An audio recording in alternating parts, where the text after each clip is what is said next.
Students, आज हमने exercise 6.4 start करनी है मैथमेटिकल मेथड की। हमने 6.3 तक इसका एक्सरसाइज कर ली है, तो आज हमने स्टार्ट करनी थी 6.4। 6.4 में जो कॉन्सेप्ट है ना, वो आपके पास ना लीनियर ट्रांसफॉर्मेशन का ही इस्तेमाल होना है, लेकिन इसमें आपने ना लीनियर ट्रांसफॉर्मेशन को इस्तेमाल करते हुए मैट्रिक्स बनाना है, और उसका क्या तरीका है वो आपको क्वेश्चन के अंदर ही बताएंगे तो आपको समझ आ जाएगी। जैसे कि इसका क्वेश्चन नंबर 1 है, उन्होंने कहा फाइंड द मैट्रिक्स। आपने मैट्रिक्स फाइंड करना है of each of the following linear transformation from R cubic to R cubic, और ट्रांसफॉर्मेशन का ही इस्तेमाल करते हुए आपने मैट्रिक्स बनाना है।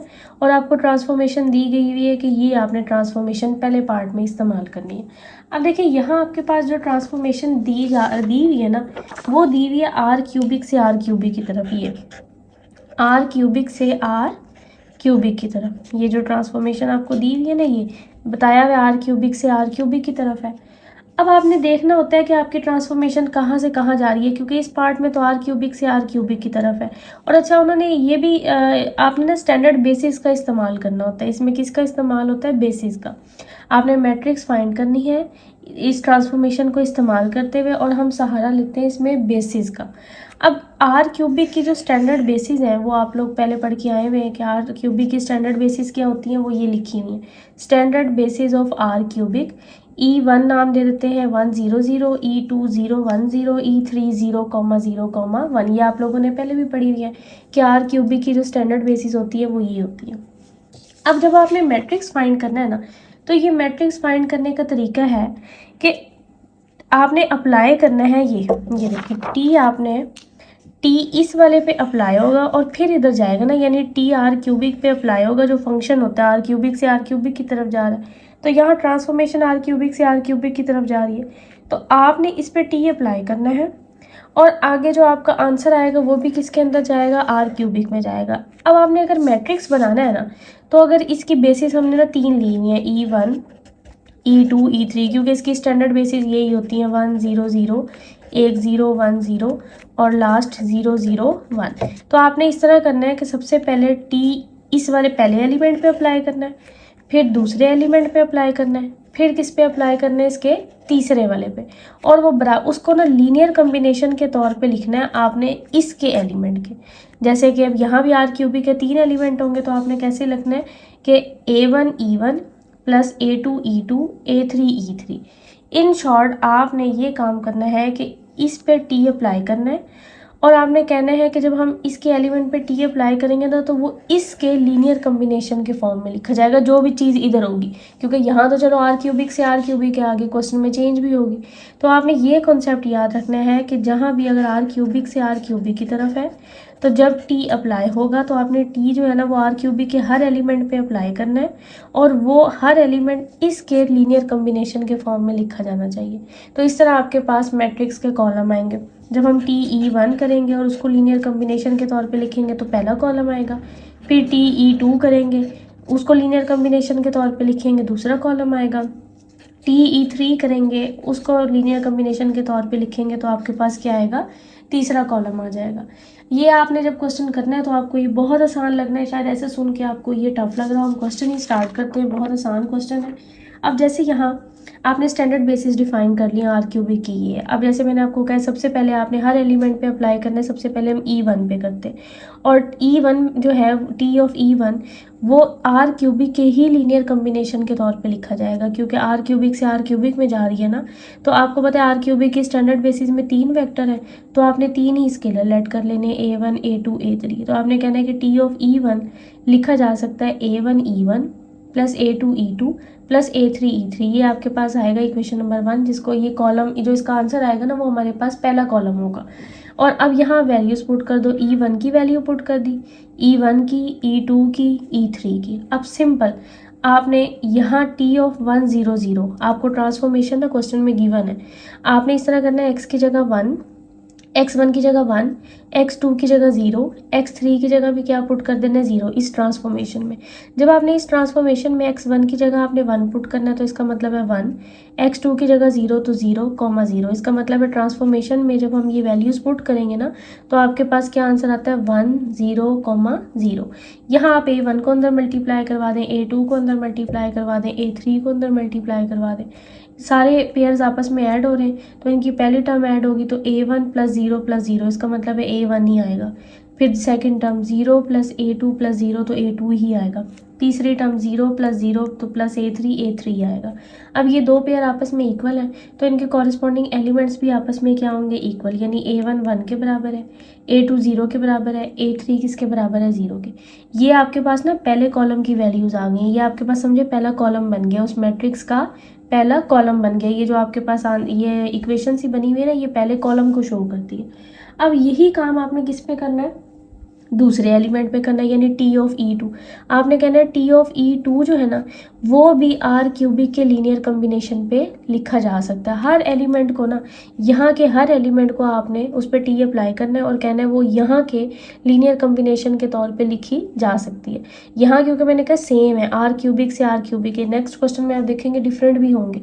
तो आपने जो अपने कॉन्सेप्ट को याद रखना है वो ये है कि जब टी इसके एलिमेंट पे हर एलिमेंट पे अप्लाई होगा और वो हर एलिमेंट पे अप्लाई होके यहाँ वाला जो भी होगा ना, यहाँ आर क्यूबिक है, आर स्क्वायर है, जो भी है उसके लीनियर कम्बिनेशन के तौर पे लिखा जाएगा। अभी हमने ये काम सिर्फ पहले एलिमेंट पे किया है कि टी ऑफ ई1 को हम आर क्यूबिक के लीनियर कम्बिनेशन, स्टैंडर्ड बेसिस के लीनियर कम्बिनेशन के तौर पे लिख सकते हैं। अब यही काम आपने ई2 पे भी करना है कि टी ई2 को भी ना हम इन्हीं तीन वेक्टर के लीनियर कम्बिनेशन के तौर पे लिख सकते हैं। यहाँ सिर्फ नेम चेंज कर दिया स्केलर का b1 b2 b3, क्योंकि ऊपर a1 a2 a3 नाम दे दिया था ना, दोबारा देंगे तो हमें कन्फ्यूजन होगी, हमने b1 b2 b3 नाम दे दिया। ई2 की वैल्यू पुट की, E1 की, E2 की और E3 की, सेम वही काम। आपने टी ऑफ 0 1 0 फाइंड करना है, यानी आप इस ट्रांसफॉर्मेशन में x1 की जगह 0 पुट कर दें, x2 की जगह 1 पुट कर दें, x3 की जगह क्या पुट कर दें 0। तो x1 की जगह जब 0 पुट करेंगे तो ये भी 0, x2 की जगह 1 पुट करेंगे तो 1, और ये पहले ही 0 है तो हमारी ट्रांसफॉर्मेशन पुट करने के बाद t अप्लाई करने के बाद क्या आती है 0, 1, 0। यहाँ सेम b को मल्टीप्लाई करें, b2 को, b3 को, तो जब हम इनको ऐड करते हैं तो सिंपली वही आ जाता है b1, b2, b3। पेयर्स आपस में बराबर हैं तो इनके कॉरेस्पॉन्डिंग एलिमेंट्स भी आपस में क्या होंगे बराबर। तो b1 0 आ गया, p2 1 आ गया और b3 0। ये आपके पास दूसरे कॉलम की वैल्यूज़ आ गई हैं। अब हमने लास्ट एलिमेंट पे अप्लाई करना था टी, कि टी ऑफ ई3 जो है वो भी आर क्यूबिक की जो स्टैंडर्ड बेसिस है उसके लीनियर कम्बिनेशन के तौर पे लिखा जा सकता है।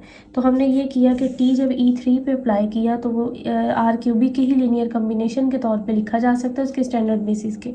यहाँ भी हमने नेम चेंज कर दिए कि C1 स्केलर के C1 C2 C3, बाकी तो वही रहेगा, सिर्फ स्केलर के नेम इस वजह से चेंज करते हैं ताकि हमें मसला ना हो कि सेम है तो हमें कन्फ्यूजन ना हो। ये पहले कॉलम की वैल्यूज़ आई हैं, ये दूसरे कॉलम की आई हैं। अब इसको सॉल्व करके किसकी आएंगी, तीसरे की आएंगी।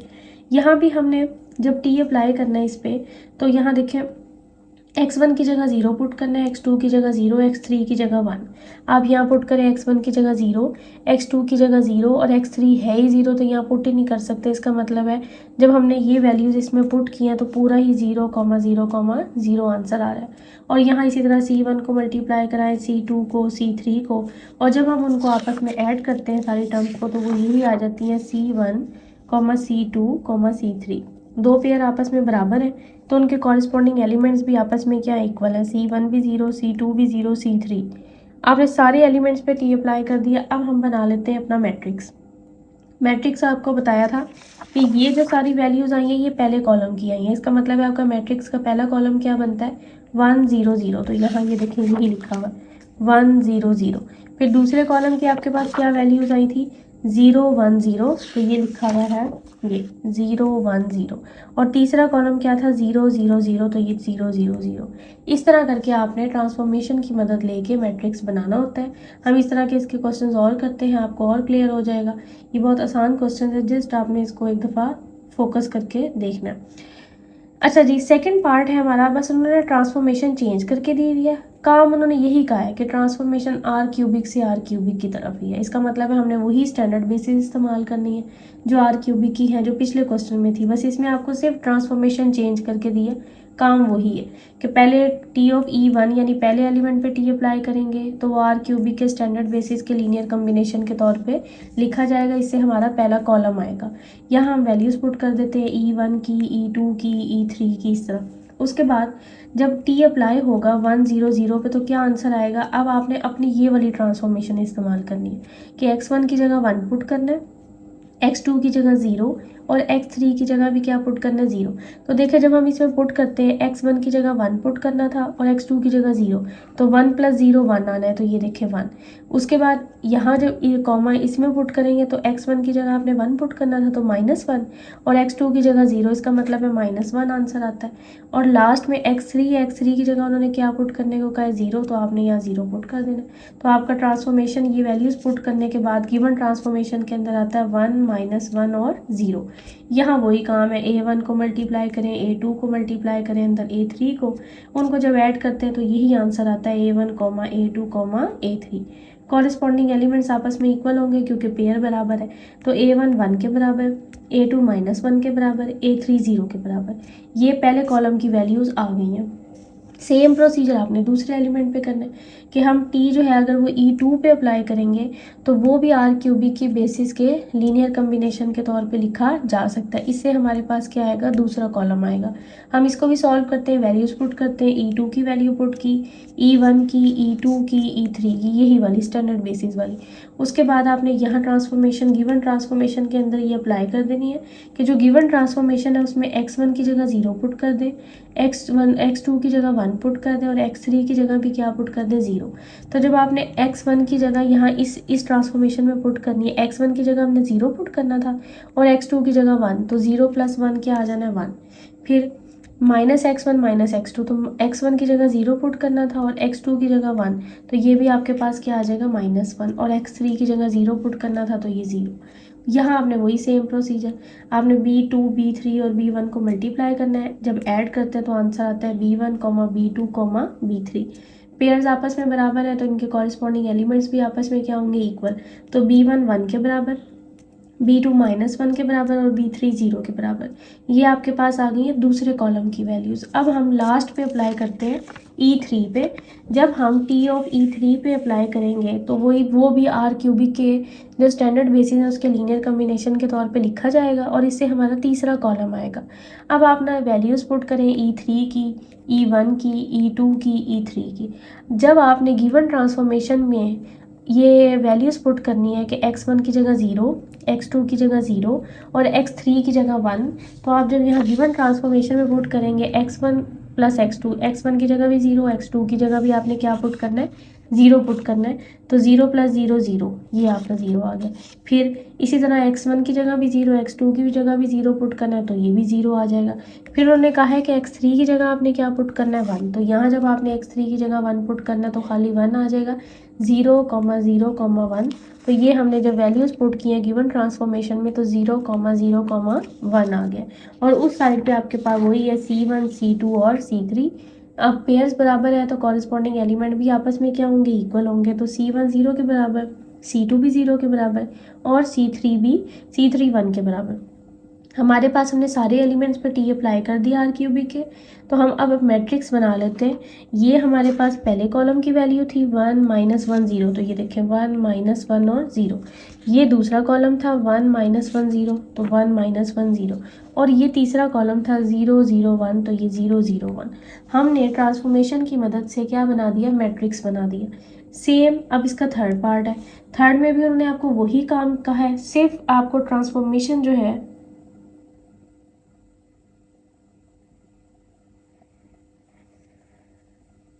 ये सेम इसका थर्ड पार्ट है। थर्ड पार्ट में भी उन्होंने आपको वही काम कहा है, सिर्फ ट्रांसफॉर्मेशन चेंज करके दी है। बाकी उन्होंने यही कहा है जी आप मैट्रिक्स बनाएं काम, क्योंकि हमने वही, क्योंकि आर क्यूबिक से आर क्यूबिक में, इसका मतलब है हमने आर क्यूबिक की ही स्टैंडर्ड बेसिस लेके चलनी है और जा भी आर क्यूबिक में रहा है तो उसी की ही बेसिस को इस्तेमाल करते हैं। तो हम इस तरह करते हैं, सबसे पहले टी अप्लाई करते हैं E1 पे। तो वो होगा, वो आर क्यूबिक के ही स्टैंडर्ड बेसिस के लीनियर कम्बिनेशन के तौर पे लिखा जाएगा, और इससे हमारे पास पहला कॉलम आएगा जब E1 पे अप्लाई हुआ पहला, जब दूसरे एलिमेंट पे अप्लाई होगा और लीनियर कम्बिनेशन बनेगा तो दूसरा कॉलम आता है, और इसी तरह लास्ट पे जब अप्लाई होगा तो फिर तीसरा कॉलम आएगा। हम इसी तरह E1 की वैल्यू पुट की, E2 की और यहाँ E3 की। अब आप T अप्लाई करें गिवन ट्रांसफॉर्मेशन का इस्तेमाल करते हुए। अब उन्होंने कहा है कि गिवन ट्रांसफॉर्मेशन में x1 की जगह 1 पुट करें, x2 की जगह 0 पुट करें और x3 की जगह भी क्या पुट करें, 0।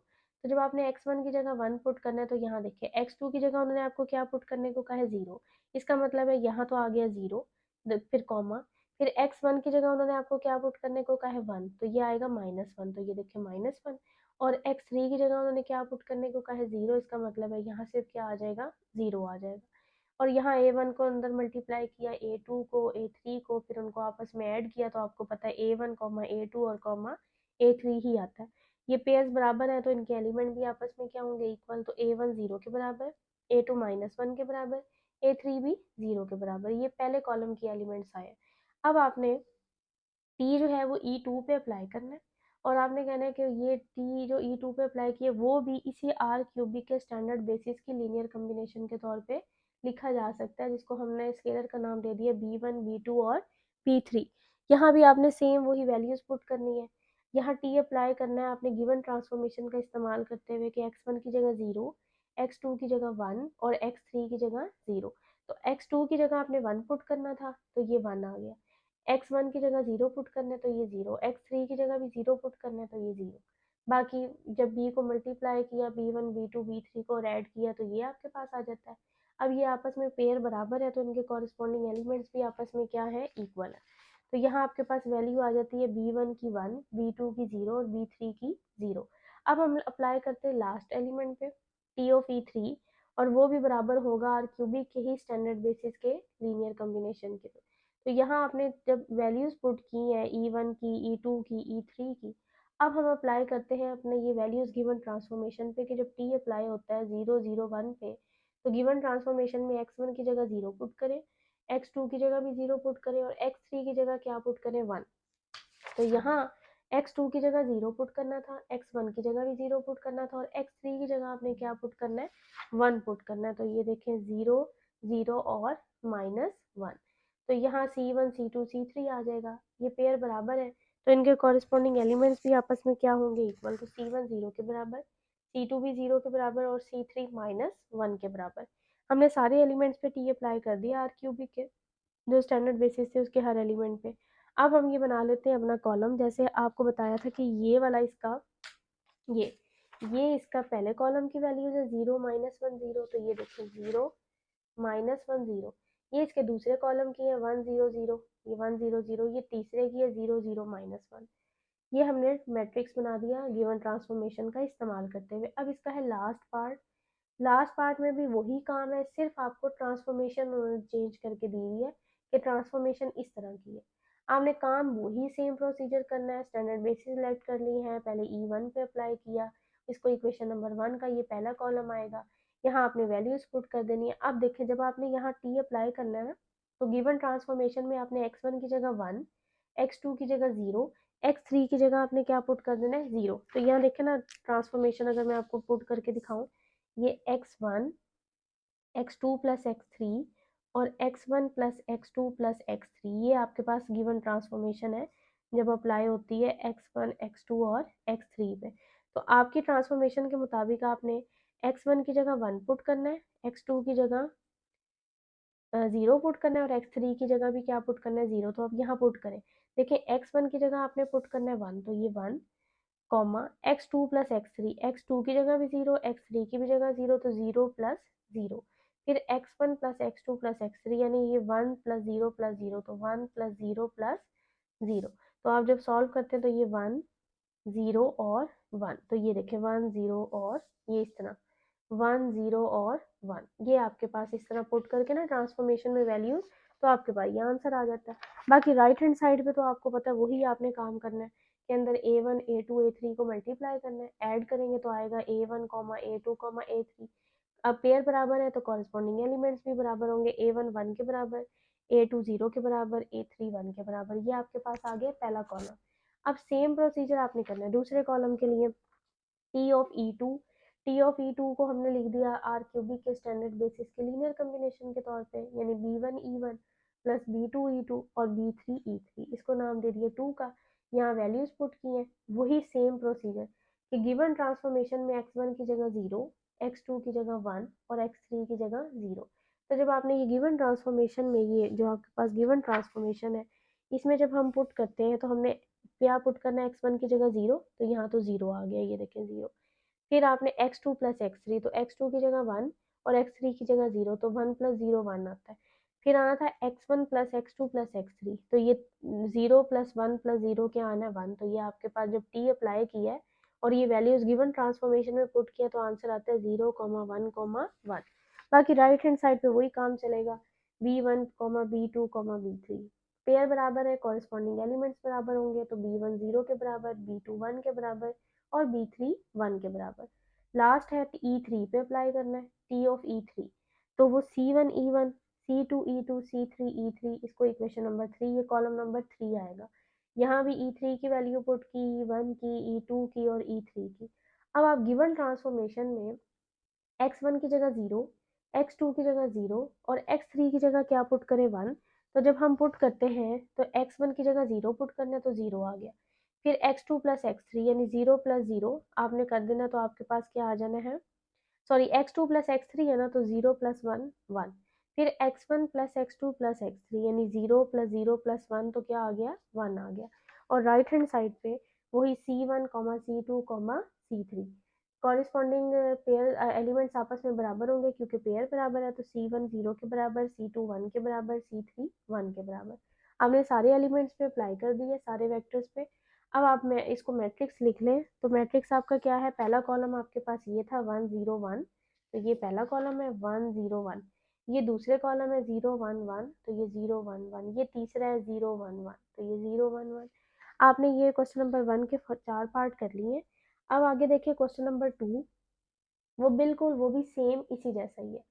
इसमें उन्होंने आपको जैसे मैट्रिक्स बनाने को कहा था ना, इसमें भी आपको वो मैट्रिक्स बनाने को कह रहे। Find the matrix of each of the following linear transformation with respect to standard basis, यानी आपने स्टैंडर्ड बेसिस का इस्तेमाल करते हुए एक मैट्रिक्स बनाना है गिवन ट्रांसफॉर्मेशन को यूज करते हुए।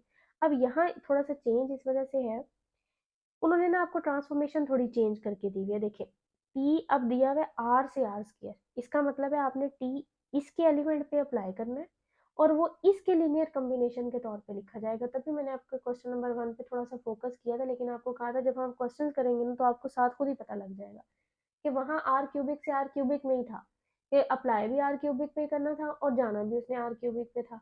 लेकिन यहाँ आर पे अप्लाई होना है, यानी आपने आर के एलिमेंट पे टी को अप्लाई करना है और उसने किसके लीनियर कॉम्बिनेशन के तौर पे लिखा जाना है, आर स्केयर के लीनियर कॉम्बिनेशन के तौर पे लिखा जाना है। तो हम दोनों की बेसिस डिफाइन करेंगे, आर की भी और आर स्केयर की भी। और ये जिन्होंने शुरू से पढ़ा उनको पता है कि आर की क्या बेसिस होती है और आर स्केयर की। आर की तो सिंपल बेसिस होती है 1, क्योंकि आर का मतलब होता है सिर्फ सिंपल एक ही एलिमेंट है, तो ई जो है वो सिर्फ 1 आता है।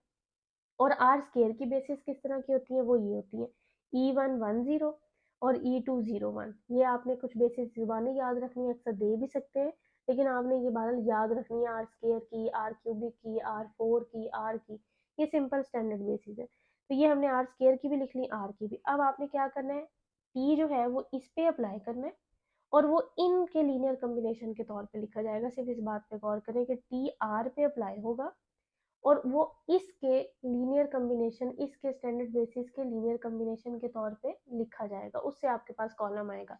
तो यहाँ देखें ये अप्लाई करके कि टी जो है वो ई पे अप्लाई हुआ है और वो आर स्केयर के स्टैंडर्ड बेसिस के लीनियर कॉम्बिनेशन के तौर पे लिखा गया, यानी A1 E1 A2 E2। बस यही इसमें, ये क्योंकि है ही है एक एलिमेंट, पिछले क्वेश्चन में आर क्यूबिक से आर क्यूबिक था, तो आर क्यूबिक के अंदर क्योंकि 3 एलिमेंट होते हैं तो हमने तीनों पे अप्लाई किया, E1 पे, E2 पे, E3 पे। लेकिन यहाँ आर से आर स्केयर पे जा रही है, इसका मतलब है सिर्फ आर के एलिमेंट पे आपने अप्लाई करना है और आर में सिर्फ एक ही एलिमेंट होता है उसके स्टैंडर्ड बेसिस में, जो कि सिर्फ 1 के बराबर होता है। तो इसका मतलब है हम सिर्फ अप्लाई भी उसी पे करेंगे। तो आपने सिर्फ यही, आपके पास सिर्फ इसका पहला कॉलम ही बन सकता है और इसका कॉलम बन ही नहीं सकता। तो टी जब आपने ई पे अप्लाई किया तो वो आर स्केयर के लीनियर कॉम्बिनेशन के तौर पे लिखा गया है। यहाँ आपने ई की वैल्यू पुट की है 1, E1 की वैल्यू पुट की है और E2 की वैल्यू पुट की है। अब आपने T ऑफ 1 यानी जो गिवन ट्रांसफॉर्मेशन है ना, ये गिवन ट्रांसफॉर्मेशन, उसमें आपने x की जगह क्या पुट कर देना है 1, तो 3x, 5x। तो आप जब x की जगह 1 पुट करेंगे तो क्या बनेगा 3 इंटू 1, 5 इंटू 1, यानी 3, 5 ही आएगा। तो यहाँ गिवन ट्रांसफॉर्मेशन में जब हमने x की जगह 1 पुट किया तो 3, 5 आ रहा है, और यहाँ A1, A2 ये पेयर बराबर है तो इनके कॉरेस्पॉन्डिंग एलिमेंट्स भी बराबर है, A1 3 के बराबर और A2 5 के बराबर। इसका बस यही आंसर है, एक ही कॉलम है, इसका और आ नहीं सकता क्योंकि सिर्फ एक ही एलिमेंट है आर के अंदर और सिर्फ टी उसी पे अप्लाई हो रहा है। तो इसका मतलब है सिर्फ इसका यही एक कॉलम आएगा 3 और 5। अब देखिए अगले पार्ट में, इसके जो अगला पार्ट है, अब इसमें ये है कि आर क्यूबिक से आर स्केयर में जा रहा है। इसका मतलब है वो आर क्यूबिक के एलिमेंट पे अप्लाई होगा और वो आर स्केयर की स्टैंडर्ड बेसिस के लीनियर कॉम्बिनेशन के तौर पे लिखा जाएगा।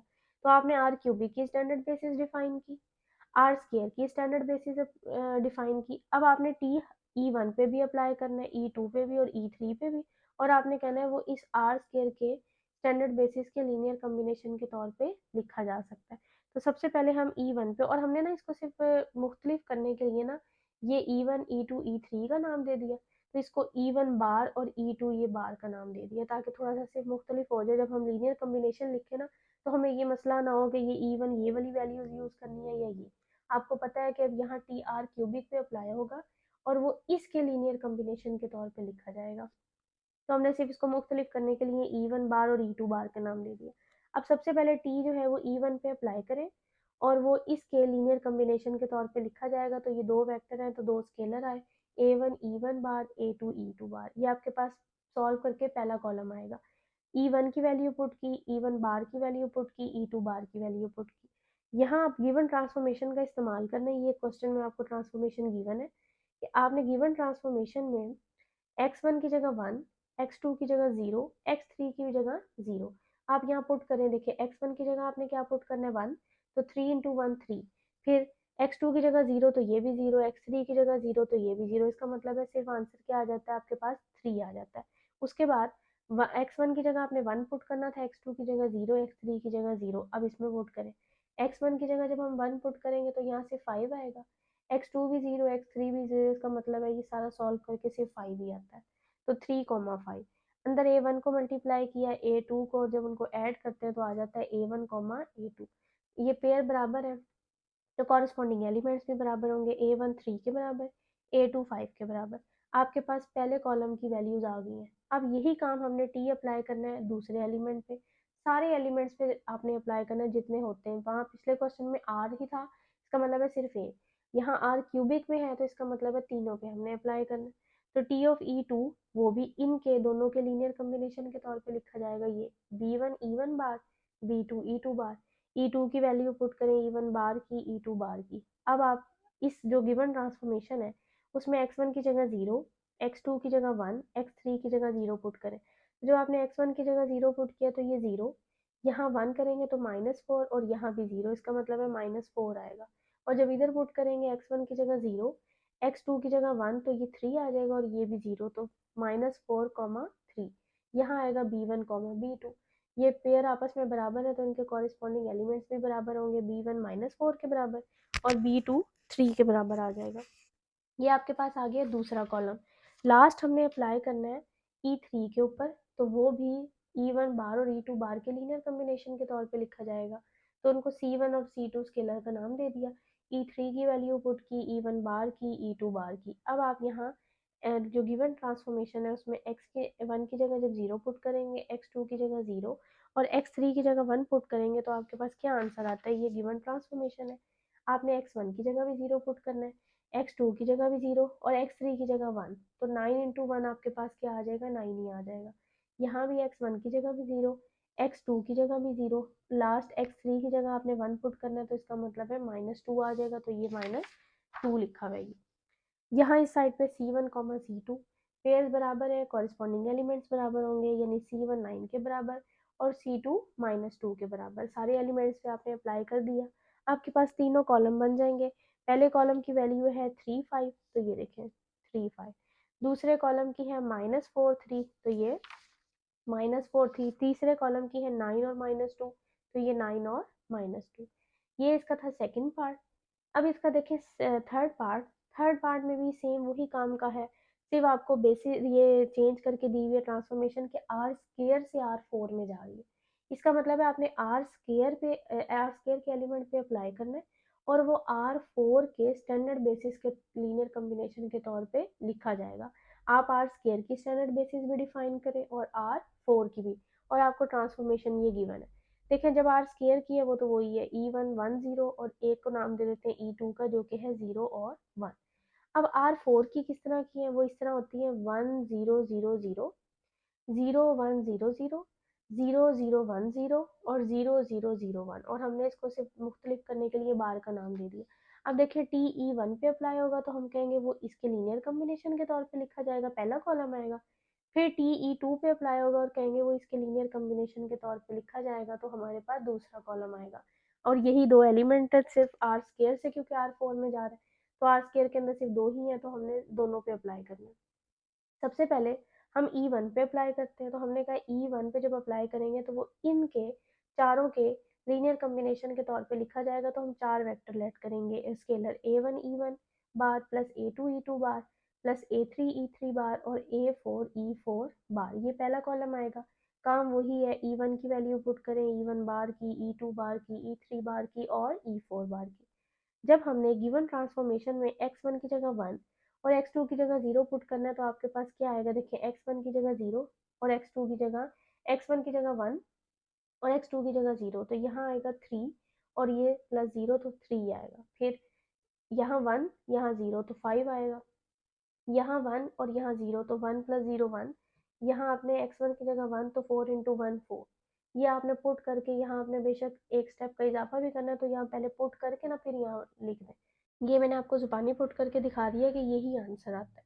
और इस साइड पे A1 A2 A3 A4 pair बराबर है, एलिमेंट्स बराबर होंगे, A1 3 के बराबर, A2 5 के बराबर, A3 1 के बराबर और A4 4 के बराबर। ये आपके पास पहले कॉलम आया है। सेम आपने E2 पे अप्लाई करना है, तो वो इन चारों के लीनियर कम्बिनेशन के तौर पे लिखा जाएगा। यहाँ भी आपने सारी वैल्यूज पुट करनी है।